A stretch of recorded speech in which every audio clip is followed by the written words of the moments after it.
கூகுளில் நீங்கள் தேடினா கூட இப்படி அழகான இடம் கண்டுபிடிக்க முடியாதுங்க. அப்படி அது என்ன இடம்னு தானே பார்க்குறீங்க, வாங்க பார்ப்போம். சுருளூரில் பாட்டியை பார்க்க போனோன்னு சொல்லியிருந்தோம்ல, இப்போ அங்கே சுற்றி இருக்கிற ஹிடன் ஸ்பாட்ஸை எக்ஸ்ப்ளோர் பண்ண போயாச்சு. ஃபர்ஸ்ட் நாங்கள் போன ஸ்டாப் நெட்டா. சுற்றியும் மலை, டேம் வாட்டர்னு அவ்வளோ அழகாக இருக்குங்க. ஐலாண்ட் மாதிரி அந்த இடமே பார்க்க. அந்த கூல் ப்ரீஸ், பீஸ்ஃபுல் அட்மாஸ்பியர், அந்த வியூஸ் ஹானஸ்ட்டாக கேமராவில் பார்க்குறத விட நேரில் 100 டைம்ஸ் பெட்டராக அவ்வளோ அழகாக இருக்குங்க. அங்கே கொஞ்சம் நேரம் ஃபோட்டோ எடுத்துகிட்டு அப்படியே ஜாலியாக என்ஜாய் பண்ணிவிட்டு கிளம்பியாச்சு. அதுக்கப்புறம் செம்ம பசிங்க. ஸோ நேராக கப்பா ஹவுஸ்க்கு போயாச்சுங்க. அங்கே இருக்கிற ஃப்ரெஷ்ஷான அந்த ஃபிஷ் ஃப்ரை, மீன் குழம்பு, கப்பா எல்லாத்தையும் வயிறு முட்டை நல்லா சாப்பிட்டுட்டு எங்களோட நெக்ஸ்ட் ஸ்பாட் காளிகேசம்.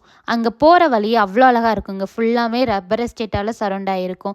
அண்ட் சொல்லப்போனால் இது ஒரு டீப் ரிசர்வ் ஃபாரஸ்ட்டுங்க. ஸோ வியூஸ் எல்லாமே அவ்வளோ அழகாக இருக்கும். அங்கே ஒரு அழகான காளி கோயில் இருக்குங்க. அங்கே சாமி கும்பிட்டுட்டு குளிச்சுட்டு 2 ஹவர்ஸ் நல்லா என்ஜாய் பண்ணிவிட்டு அப்படியே கிளம்பியாச்சுங்க. அங்கே போகிற வழியில் ஒரு அழகான குட்டி டீ கடை. அங்கே டீயும் வடையும் சாப்பிட்டுட்டு நெக்ஸ்ட் ஸ்பாட் தாங்க சூப்பராக இருந்துச்சு. எனக்கு ரொம்ப ஃபேவரேட் சொல்லப்போனால் உள்ளிமலை டெம்பிளுங்க. ஒரு அழகான எஸ்டேட்குள்ளே குட்டியான ஒரு டெம்பிள். அந்த வழி எல்லாமே அவ்வளோ அழகாக இருக்குங்க. அண்ட் நாங்கள் சாமி கும்பிட்டுட்டு அங்கே கொஞ்சம் நேரம் டைம் ஸ்பெண்ட் பண்ணிவிட்டு அப்படியே எங்கள் பாட்டிக்கு டாட்டா சொல்லிவிட்டு எங்கள் வீட்டுக்கு நாங்கள் கிளம்பிட்டோம். Bye bye.